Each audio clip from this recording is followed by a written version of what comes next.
Хандотай дов тай болон цэцвэн тай хоёрын дундах шинжийг агуулдаг саран материал юм. Аль нь ч олж хувирч чаддаг. Бүтэц. Хандотай шинсэй хандотай болон фүжүү бүцүү хандотай гэж хоёр ангилагддаг. Фүжүү бүцүү хандотайын дотроо пикэтэй хандотай, энэтэй хандотай гэж ангилагдана. Силикон, жерманиум зэрэг дөрв төрлийн элемент төлөв ашигладаг. Хэрэглээ. Хандотай бүхэл зүйлд ашигладаг. Дээрээс Диод нөгөөдлөг нэг жилд орсох хэрэгтэй. Диодын нэмэх талыг нь анодо, хасгын катодо гэдэг.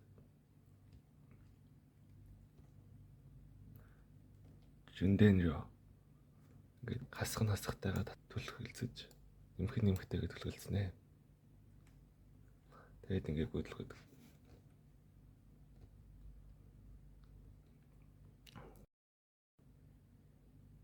Якудэнрё нэмэх хасах хоёр нь хоорондоо таталцаад хасах нэмэхийн таталцаараа гүйдлэх болно. Энэ дондлыг нэр нь бол кубасо гэдэг.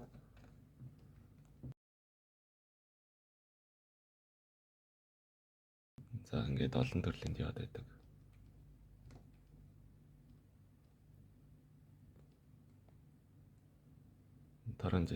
Торанжистран гүйдлийг өсгөж асааж унтрааж тогтворч болох хэрэгтэй юм. 3 мужтай ба энийг нь корректа, бэсү, имита гэж нэрлэдэг. Тэгээд хоёр төрлийн торанжистор байдаг. PNP юм.